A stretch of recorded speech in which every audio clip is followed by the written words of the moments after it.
In this video, we will use a simulator to review the basic equipment and procedure skills needed for central line placement. Prior to central line placement, it is important to procure all the essential equipment. The procedure should be done under sterile technique, and so gloves, a gown, a hat, and a mask should be worn at all times. Some hospitals will have a separate central venous catheter kit, while others may have this bundled together with the central venous access tray. Together, these two kits have all the equipment needed to place the central line. For the purposes of this simulation training video, we will be showing the equipment in a non-sterile fashion. However, all equipment should be handled only after donning the appropriate sterile access materials mentioned earlier. Chlorhexidine applicators are included to clean the field at the outset of the procedure.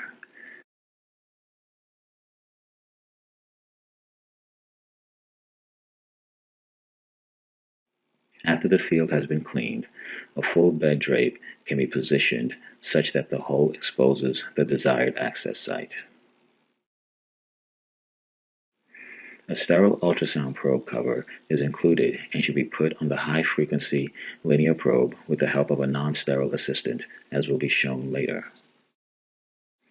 Tegaderm and dressing materials are included for after completion of line insertion. Sterile saline flushes should be used to flush each port of the central line before and after insertion.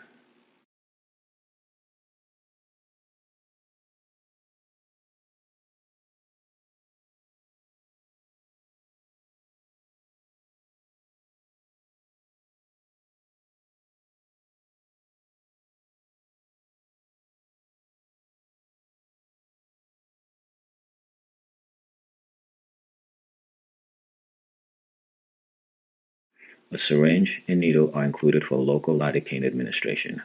This needle does not enter the central vein. A large introducer needle is included for entry into the central vein. A scalpel is included to widen the skin incision for dilator placement.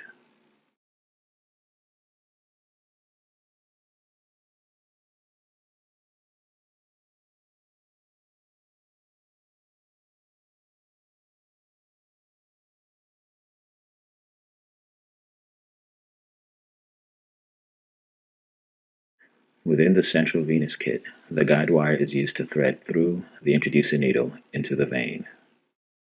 A dilator will then go over the wire to widen the track for the central venous catheter. And the catheter itself is included, along with claves for each port. In a multi-lumen catheter, claves should be attached to all but the most distal port, which will be left open for guide wire threading.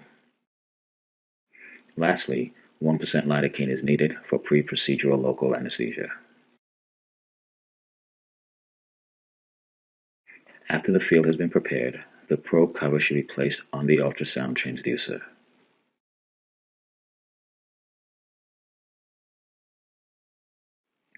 The anatomy should be visualized.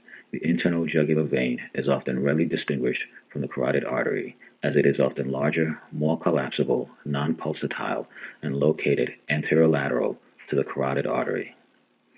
The vessel should be confirmed prior to any needle placement. After lidocaine administration, the needle can then be inserted under ultrasound visualization. The tip of the needle will appear hyperechoic as it is advanced into the vessel. The ultrasound probe can be fanned to follow the tip as it is advanced. Negative pressure should be applied to the syringe with advancement. Blood return will occur once the needle has entered the vein.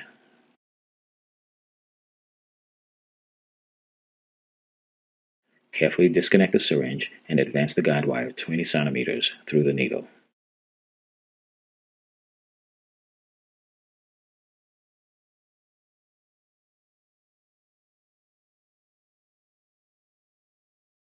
It is essential to hold onto the guide wire at all times to prevent inadvertent loss of the guide wire into the body.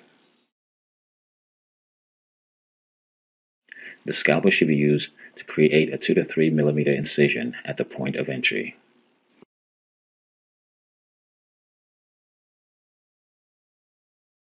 Holding the guide wire steady, the introducer needle can then be removed and the dilator thread over the wire.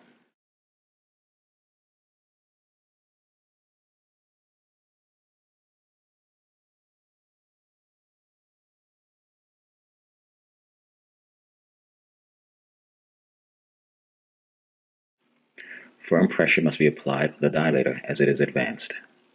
It needs only to be advanced into the vein and does not need to be fully inserted.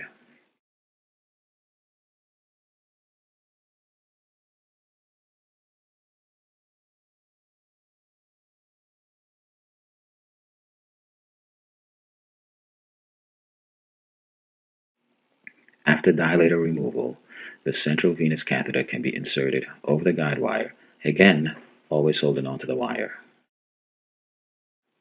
The wire may have to be gradually pulled backward until it emerges from the distal port, at which point it can be distally held as the catheter is thread into the body. Once the catheter is hugged, the wire can be removed. The final clave is put on the distal port, and all three ports are flushed with saline. 2 sutures can be placed to hold the central line in position. Tegaderm should be applied. The sterile fluid can be removed, and the chest X-ray should be ordered to confirm placement.